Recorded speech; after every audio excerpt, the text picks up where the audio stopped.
ওখানে এরশাদ ঠাকুরপো যে কোন অরাজকতা চালাচ্ছেন ভাবলেই আমি শিউরে উঠছি। দুশ্চিন্তা করো না রাজরানী, আমরা নির্দোষ প্রমাণ হয়েছি।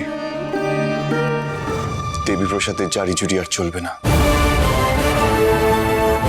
নাটোরের রাজ সিংহাসনে অযোগ্য কেউ বিরাজ করবে না, আমি করতে দেব না।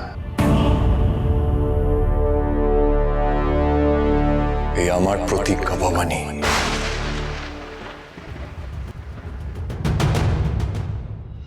নাটোরের রাজ সিংহাসনের সত্তা অধিকার বদলেছে, তার মানে রাজ্য চালানোর নিয়ম নীতি এসবও বদলাবে।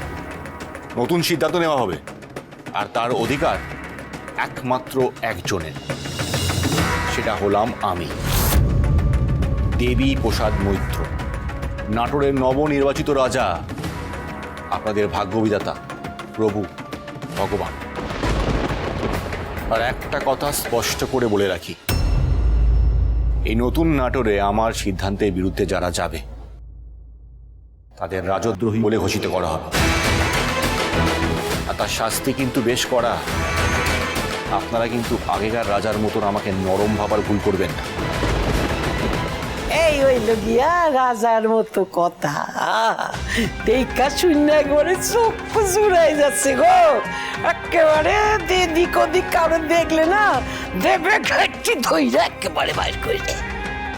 একটা কথা শুনে রাখো, ওই দত্তক পুত্রের মতো আবদা নয় কিন্তু আমাগো পেশা। চারুন না পিসিমা, চারুন, বুঝতে পারছেন না? জ্বলছে আমার বাচ্চা রাজা হয়েছে না, তাই একবারে দাউ দাউ করে জ্বলে যাচ্ছে ভেতর থেকে। কি ব্যাপার, এত গুঞ্জন কিসের? মহারাজের কথা এখনো শেষ হয়নি।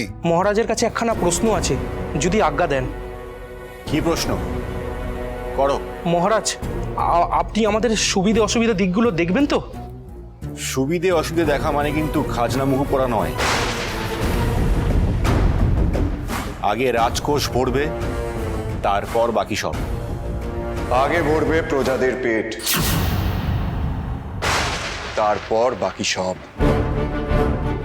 কে, কার এত বড় সাহস নাটোরের মহারাজের কথার উপর কথা বলা? মহারাজ, মহারাজ, উনি ফিরে এসেছেন, উনি ফিরে এসেছেন। কে ফিরে এসছেন?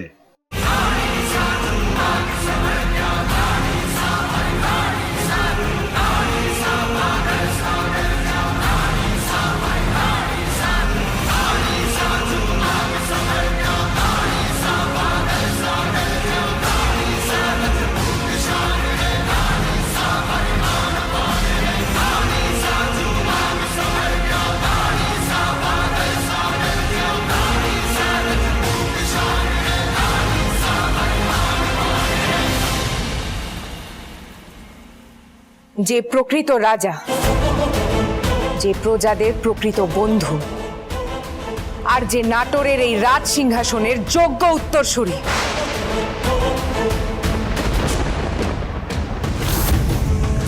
নাটোরের রাজসভায় অবতীর্ণ হচ্ছেন অস্থায়ী নয়, নাটোরের চিরস্থায়ী মহারাজ শ্রীযুক্ত রামকান্ত মৈত্র।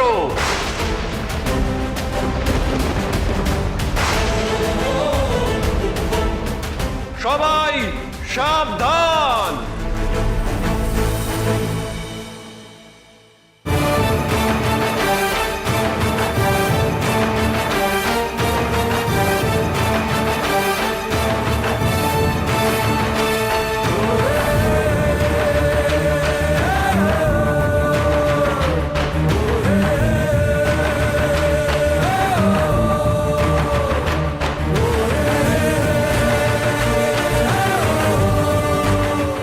ঘোষণার কণ্ঠস্বরের জোর নিয়ে মন্তব্য করেছিলেন না কুমার দেবীপ্রসাদ মৈত্র?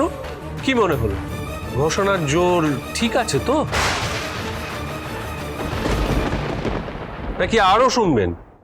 বেশ, শুনুন তাহলে। সকলে বলো, জয় রাজা রামকান্ত মৈত্রের জয়। জয় রাজা রামকান্ত মৈত্রের জয়।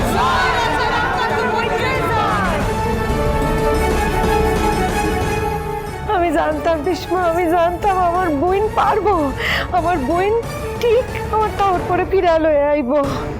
আইছে পিসিমা, মুখখানা বন্ধ করেন, মাসি ঢুইকা যাইব, তখন আবার আরেক কাণ্ড হইব।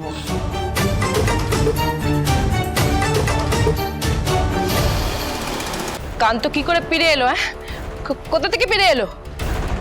রামকান্ত, খবরদার, তুমি এই সিংহাসনে বসবে এই কল্পনাও করো না। এ কল্পনা নয় প্রসাদ দাদা, এ বাস্তব। তুমি বরং এই কদিনে তোমার স্বপ্ন কিছুটা সত্যি করে নিলে, এতেই ধন্য হয়ে যাও। মুখ সামলে কথা বলো। গলা নামিয়ে দেবী প্রসাদ,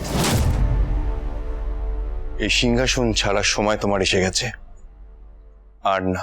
কি? স্বয়ং উজির সাহেব আমাকে এই সিংহাসনে বসার অধিকার দিয়েছেন। তুমি কে আমাকে এই অধিকার থেকে বঞ্চিত করার? কে তুমি? নবাবী দরবারে রঘুরাজা এবং নাটোরের যোগ্য মহারাজ দুজনেই কিন্তু নির্দোষ প্রমাণিত হয়েছে, সুতরাং তারাই আবার সিংহাসনে বসবে।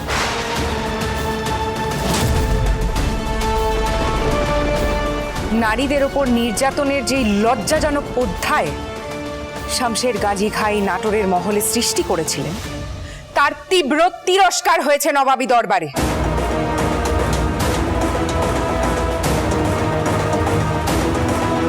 তাই যারা ছিলেন তারাই আবার ফিরে আসবেন। আপনার দিন শেষ।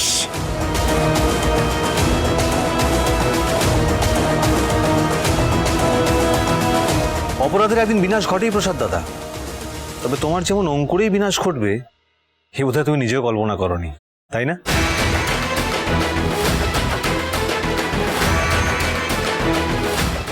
তো উলাট পুরাণ হয়ে গেল। এরা কি এবার আমার বাচ্চাকে ছেড়ে কথা বলবে? আমার তো তা মনে হয় না।